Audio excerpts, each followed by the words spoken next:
Bienvenue sur cette neuvième édition des États généraux des RIP, première édition 100% digitale. Mais avant cela, on va se tourner vers Brice Messier pour Covage. Les spaghettis dans les armoires, la difficulté d'entrer chez les particuliers en cette période de crise sanitaire, le vandalisme sur les armoires de rue ou encore les problèmes d'adressage. Est-ce que tout ça, c'est un problème pour Covage? Oui, bonjour à toutes et tous. Écoutez, je vais essayer de ne pas paraphraser ce qui a été dit par David et Paul, donc ça ne va pas être un exercice forcément très facile. Je vais peut-être juste recommencer par balayer un petit peu finalement Covage, hein. Donc aujourd'hui, Covage, c'est 20 réseaux FTTH, dont 16 réseaux de RIP.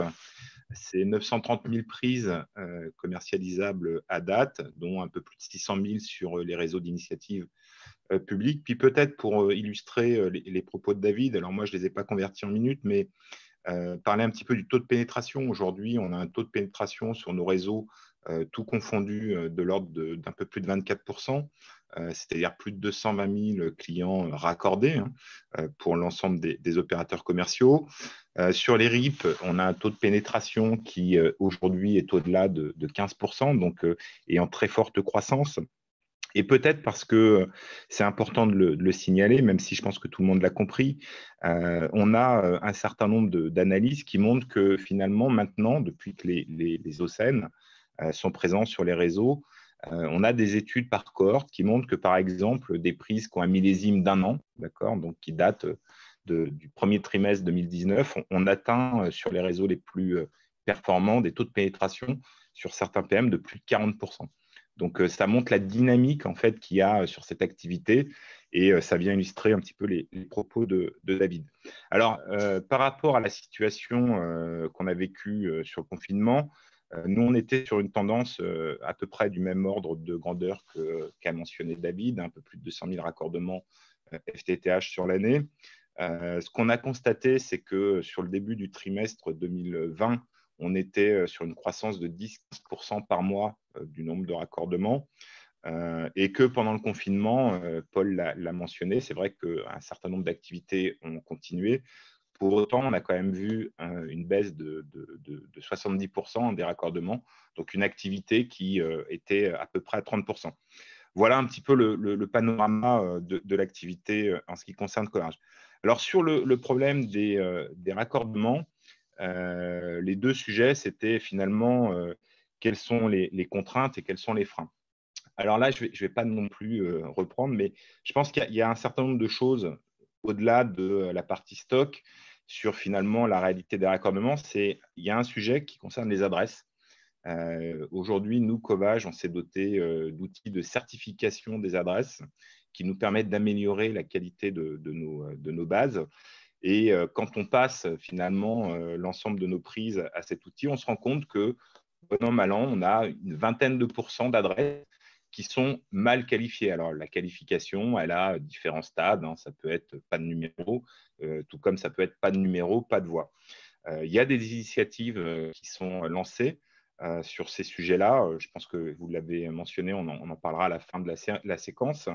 Mais je salue, par exemple, l'initiative de certains départements. Vous êtes virtuellement dans le Calvados. En tout cas, nous, avec le département du Calvados, on a des initiatives, enfin, le département a des initiatives pour améliorer la qualité des adresses. C'est un point qui, aujourd'hui, est une contrainte qu'on avait et qu'on rencontre. L'autre contrainte, évidemment, c'est préserver l'intégrité des infrastructures. C'est un point extrêmement important, David l'a mentionné. C'est vrai, nous, on est sollicité par des maires, comme l'a dit David à nouveau, qui nous disent, bah voilà, c'est le week-end, mes administrés se promènent, l'armoire PM, elle est ouverte, elle est à moitié défoncée, le NRO, la porte a été poêlée, gondolée, etc. C'est le genre de choses auxquelles on est confronté assez régulièrement.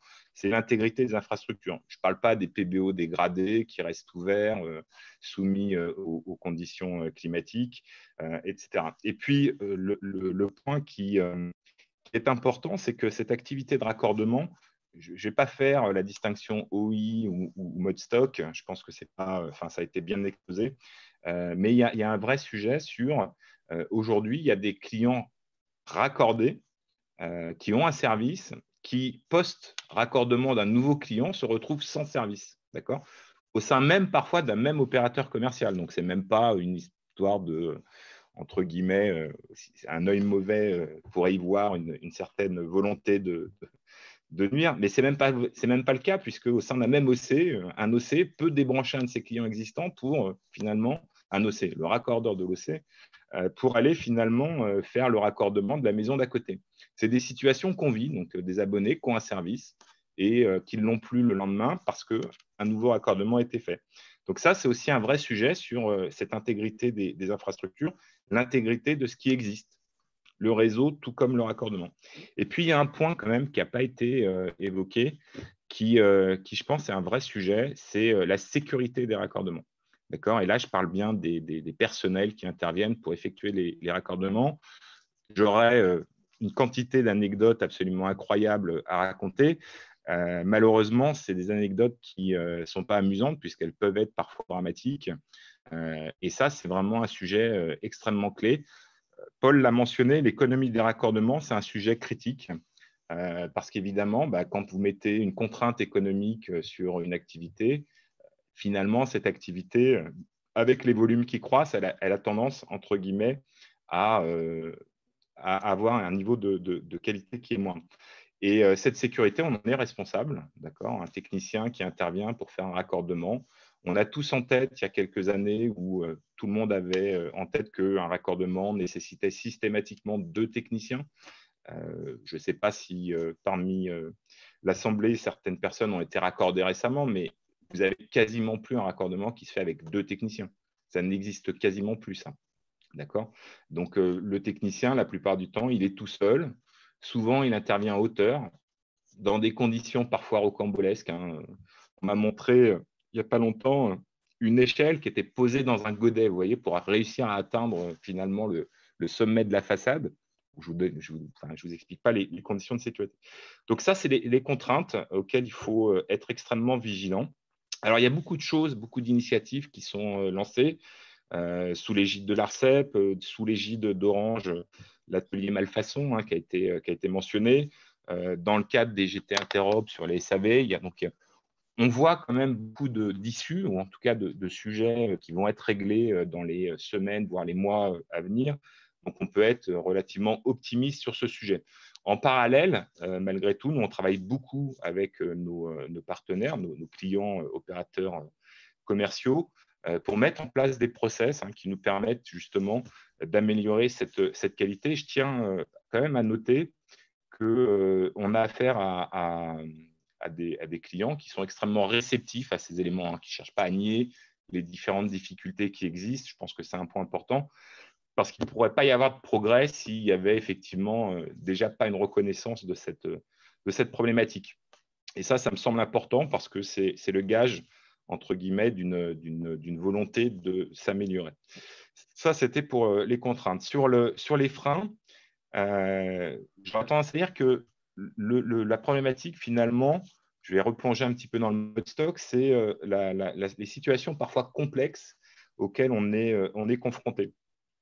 Parce que finalement, ce mode stock, il crée un petit peu une rupture de responsabilité. C'est-à-dire que l'opérateur d'infrastructure, il donne une route optique à l'opérateur commercial, qui se trouve être aussi son sous-traitant, qui va réaliser le raccordement. Et puis, évidemment, dans tous ces cas qui se passent bien, il y a aussi des cas qui se passent mal. Et là, finalement, on arrive parfois à des situations où plus personne ne sait qui est responsable. Est-ce que c'est le raccordement qui a été mal fait? Est-ce que c'était un problème de route optique? Et la finalité, tout ça, souvent, finit par des situations assez amusantes où, David le mentionnait, l'opérateur commercial souvent souhaite garder la main sur son client pour un certain nombre de raisons, mais où finalement, quand il finit par être confronté à une problématique, et moi je le vis assez régulièrement, on dit c'est un problème de l'opérateur d'infrastructure, voyez avec lui. Et là, vous comprenez bien un petit peu la problématique par rapport à ce qu'a exposé David sur le mode stock, c'est que finalement, l'opérateur d'infrastructure se retrouve à gérer une problématique individuelle où finalement, on ne sait plus très bien pourquoi ça ne fonctionnait pas et ça donne parfois des boucles d'interaction avec nos partenaires commerciaux assez rocambolesques. Voilà un petit peu le point pour les freins. Et puis, l'autre point qu'il faut mentionner, c'est que finalement, par rapport aux freins qu'on a pu vivre il y a maintenant un peu plus d'un an, puisque ça fait plus d'un an que nous, on a commencé des activités avec les opérateurs commerciaux que sont Orange, SFR, Bouygues et Free.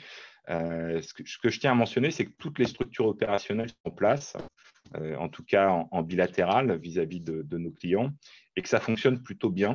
On a une bonne écoute et ça, c'est un point extrêmement important. Et puis, peut-être la dernière problématique que je mentionnerai, ça a été un peu évoqué, c'est finalement la partie qualité et le contrôle qualité qu'on peut faire sur ces raccordements. Évidemment, sur la partie en mode opérateur d'infrastructure, on a la main, on est capable de contrôler nos sous-traitants, on sait quand est-ce qu'ils vont intervenir et on est tout à fait en mesure de contrôler la qualité. Effectivement, sur la partie en mode stock, on ne sait pas forcément quand est-ce que le raccordement va être effectué. Donc, on ne peut pas, entre guillemets, comme on le fait sur des opérations de déploiement, programmer des audits et finalement avoir un contrôle qualité de manière continue. Donc, c'est souvent a posteriori et effectivement, ça a été mentionné.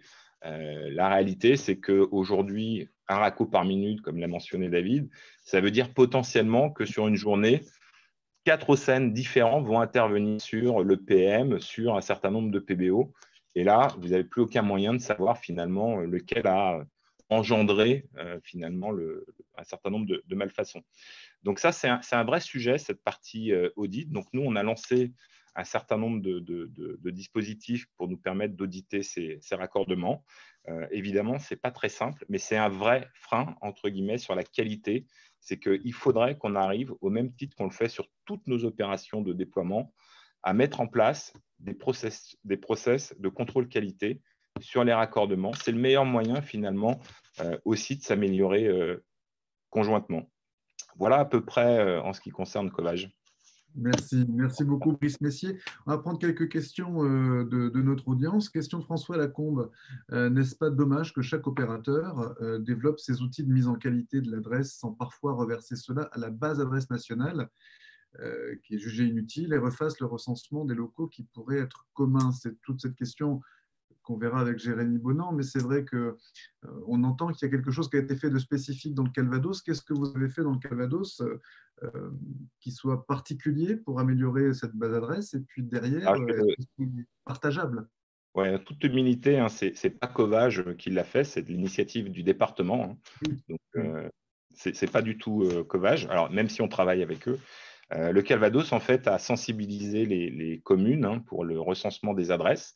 Donc, la base adresse est améliorée à travers ce process hein, et ce travail qui est reversé assez naturellement.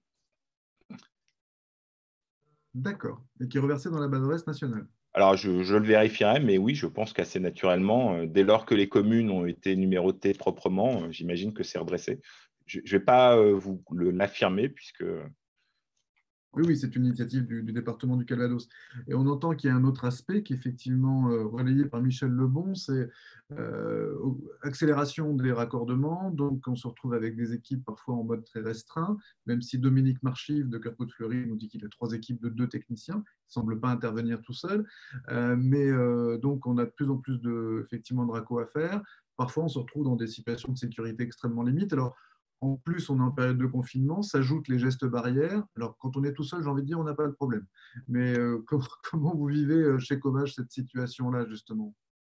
Bah, écoutez, nous, sur la partie spécifique liée à l'activité pendant le confinement ou dans le contexte actuel, on a mis à jour l'ensemble de nos dispositifs sécurité avec l'ensemble des opérateurs, hein, donc les plans de prévention typiquement.